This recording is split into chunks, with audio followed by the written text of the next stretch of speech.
como que eu não vou acreditar na Bíblia, cara? Entendeu? A Bíblia foi um livro, foi escrito, tá lá, né? Tá lá, foi escrito. E aí tem, voltando no negócio de evidências, né? E tem evidências arqueológicas de tudo, que aqueles lugares existiram, que aquelas coisas existiram, que a crucificação foi feita porque era uma coisa que era feita na época, e que tal, e que... Cara, não tem como. Sérgio Sacani faz uma revelação de que acredita na Bíblia, mas ele também explica o porquê se considera ateu. Deixa o seu like nesse vídeo, se inscreve no canal e vamos acompanhar o porquê o maior geofísico brasileiro na atualidade, com o maior canal no YouTube, se considera ateu. O meu lance é o seguinte, né? A gente tenta explicar, né, os fenômenos naturais, né? Então, assim, a gente vai mais pelo lado científico. Então, eu observo as coisas assim e pela ciência que a gente conhece, né? E até uma coisa muito interessante falar pro pessoal, o pessoal acha que ciência você tem que... A ciência está indo atrás da verdade. A ciência ela não vai atrás da verdade. Ela tenta buscar explicações, muitas vezes não consegue, ela é renovada, ela é renovável e tudo mais. Então, os modelos que a gente tem e que explicam aí, a gente está falando das evidências, né? Várias evidências observacionais que a gente tem levam a crer, no meu caso, né? No meu caso, tá? No meu caso. Sua interpretação, na minha interpretação, de que existem explicações físicas, biológicas, químicas, geológicas, para conseguir explicar a maior parte de tudo que a gente... Tem coisa que não tem explicação e a gente tá correndo atrás das explicações, entendeu? Sobre o Newton, sim, ele foi... É que cientista é muito difícil você comparar, né? Porque são áreas diferentes, né? Mas com certeza o Newton, ele tem uma importância na história aí que não dá para negar, né? O cara que inventou o cálculo, né? Por exemplo, ele, o Leibniz, e basicamente, né? Toda aí a gravitação, as leis e tal. Tudo do movimento. Isso. E realmente, o Newton, ele escreveu muito, muito sobre a Bíblia, o que para mim também, o pessoal também já sabe disso, né? Assim, para mim não tem problema nenhum o cientista, né, ler a Bíblia, entender a Bíblia, escrever sobre a Bíblia e fazer a ciência dele. O problema tá mais quando uma coisa interfere naquelas interpretações dele. O Newton foi um cara que não deixou as coisas interferirem. Então ele estudava a Bíblia, beleza, e estudava todos os fenômenos naturais. Sobre aquele começo que você falou, eu acho que seja um pouco contrário, cara, lá no começo, entendeu?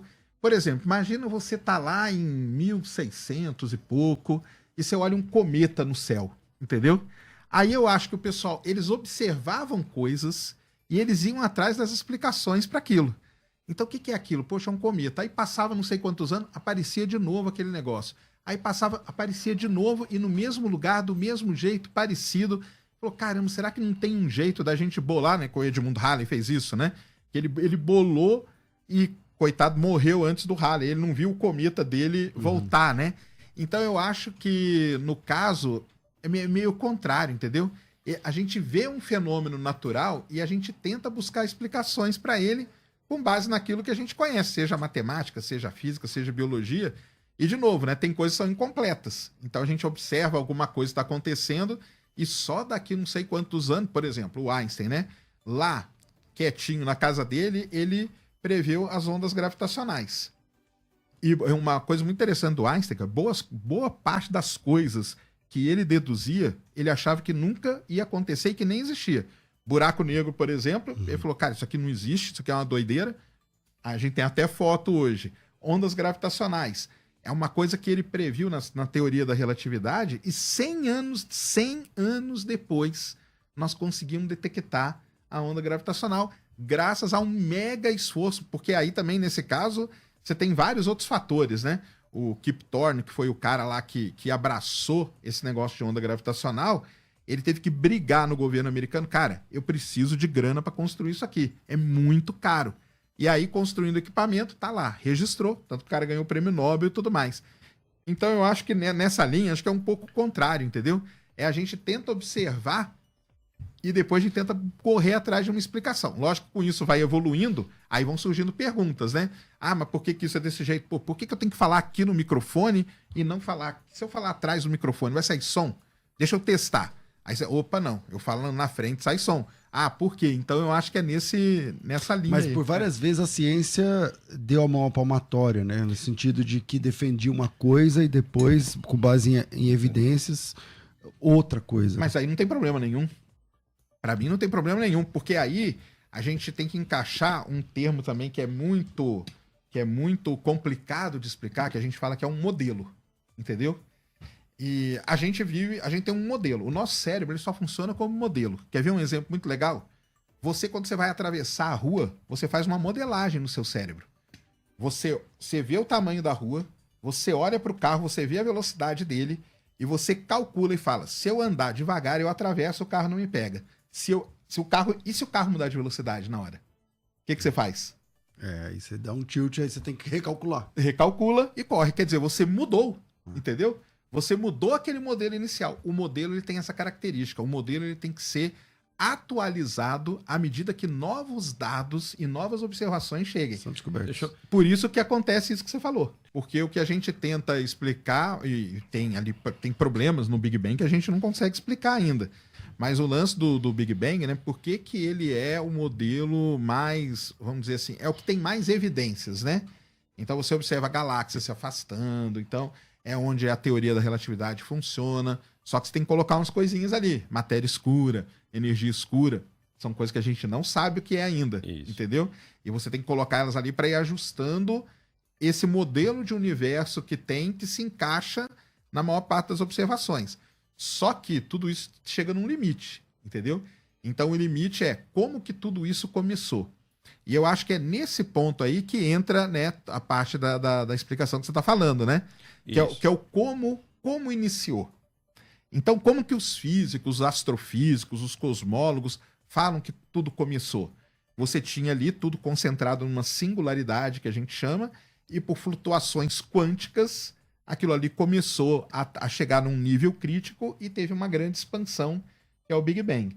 Então, essa, digamos assim, é a explicação científica para esse lado. Mas, para mim, assim, não tem o porquê de ter um criador, entendeu? Para mim, natural isso aí acontecer, ou não, talvez, entendeu? Ou será que existem outros universos também? Multiversos? Porque na hora ali que estava tendo as flutuações quânticas, será que não criou um outro universo? E tem aí talvez milhares de universos paralelos ao nosso, onde coisas estão acontecendo. Então... Tipo a Marvel. A Marvel ela lida com o multiverso do jeito dela, né? Mas na ciência tem o pessoal que estudam a possibilidade de terem, no momento ali que o universo estava surgindo, flutuações que geraram outros universos. Mas eu acho que a grande questão mesmo é essa aí, né? Eu não gosto muito de usar a palavra acredito, entendeu? Mas vamos pôr nesse caso aqui. Eu não acredito, eu não consigo conceber, vamos dizer assim, de ter uma sei lá, força, criatura, um criador que seja, para dar esse start, entendeu? Para mim, seria as coisas acontecendo de forma natural. Eu acho que esse start acontece por onde? Porque houve esse start, né? A gente não sabe, né? Porque, por exemplo, você defende o Big Bang? Sim. Cara, vamos dizer assim, não é que eu defendo, isso aí também é um problemaço, entendeu? Problemão. Porque o pessoal fala não, você defende o Big Bang. Cara, eu nunca falei que eu defendo o Big Bang, não. O Big Bang de novo, pelo que a gente observa, é o que leva àquela explicação. Mas é daquele jeito? Não sei, cara, entendeu? Vamos supor que amanhã a gente descobre uma coisa que fala, teoria mais que agora melhor. O universo cíclico. Não, agora a gente vive dentro de um buraco negro. Agora a gente vive numa simulação. Tem, por exemplo, um estudioso que ele prova por A mais B que a chance da gente viver numa simulação é muito maior da gente não viver nela, entendeu? E ele tem lá todos os argumentos dele, você vai brigar com ele nos argumentos ali, não dá, entendeu? Porque ele tem tudo direitinho. Então, assim, mas eu vou pelo lado observacional. Então, observando as galáxias, radiação cósmica de fundo, tudo mais, leva a um ponto que estava tudo numa singularidade que a gente chama. E é a partir dali que veio a criação, né? É quando a gente fala a criação do universo, aí dá o sentido de ter um criador, né? De ter um criador. Mas a gente pode falar no início do universo, ou o surgimento dele. Porque a matéria, na verdade, é que a matéria, ela existia, toda ela reunida numa singularidade. Por exemplo, o que é um buraco negro? Um buraco negro, ele engole uma estrela. aquilo lá virou tudo uma singularidade. Então, tudo que o buraco negro engoliu, o buraco negro engole estrela, engole nuvem de poeira e gás, engole um monte de coisa. Ele engole matéria. O que ele faz com essa matéria? A matéria vai para uma singularidade. Então, ela está ali numa singularidade. Singularidade é um ponto, é uma região onde a densidade tende ao infinito, num volume que tende a zero, entendeu? Então, na visão do Big Bang, né, estava toda a matéria estava reunida, condensada ali, nesse ponto de volume tendendo a zero, densidade tendendo ao infinito, aonde começaram as flutuações quânticas. Então, não é que não existia, entendeu? Só que estava tudo ali e começaram ali as flutuações quânticas a partir do ponto que começou a expansão. Como eu não vou acreditar na Bíblia, cara? Entendeu? A Bíblia foi um livro, foi escrito, tá lá, né? Tá lá, foi escrito. E aí tem, voltando no negócio de evidências, né? E tem evidências arqueológicas de tudo, que aqueles lugares existiram, que aquelas coisas existiram, que a crucificação foi feita porque era uma coisa que era feita na época, e que tal, e que... Cara, não tem como. Eu acho que um problema, mas aí o problema é mais de vocês que estudam e que aí debatem com outras pessoas, são as questões das interpretações que são dadas, né? O que eu brinco, né? O Rodrigo Silva teve lá no meu programa, né? É umas coisas que eu brinco, o pessoal fala, pô, por que não escreveram numa linguagem mais fácil, né? Que aí não teria discussão nenhuma, né? Mas ela deixou ali aberto para várias interpretações, né? E essas interpretações acabam... O texto pode ser que não tenha incoerência, mas as interpretações acabam colocando incoerências nisso aí, né?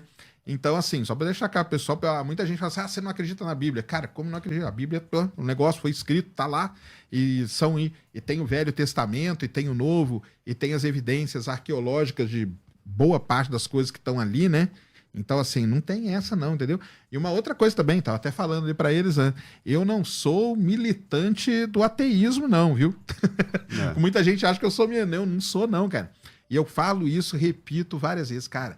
Acredite, se você acredita, isso te faz bem, entendeu? Continue acreditando, não tem problema. Cito meu orientador, que era monge... ainda que não morreu, né? Monge budista, entendeu? Era um dos maiores pesquisadores na área dele e era monge budista, e é monge budista, entendeu? Ô, então, Sacani, o que precisaria para, no caso de uma pessoa como você que tem doutorado, que tem bastante estudo e tal, falar assim, igual o Tassos falou, porque o Tassos era ateu, como você, ateu intelectual, que ele fala, né? Isso aí. E ele chegou um dia, que eu acho que, não sei se ele... Chegou um momento que falou assim, cara, quando alguém perguntar o que eu sou, agora eu vou falar que eu sou cristão. Então, o que teria que acontecer, né, cara? Teria que ter algum, o pessoal fala, né? Teria que ter algum tipo de um sinal, sei lá, alguma coisa, entendeu? Você tá buscando explicações para fenômenos e não conseguir explicar ele de jeito nenhum e nada surgir, e não ter nenhuma pista e nem nada, e aí você fala, não, aí aqui... Por exemplo, eu tô vendo que tem mesmo uma manifestação de Deus sobrenatural que seja, né? Nesse ponto aqui. Tá. No meu caso, né, que você perguntou, né? Isso. No meu caso, teria que ser algo desse tipo. Aqui,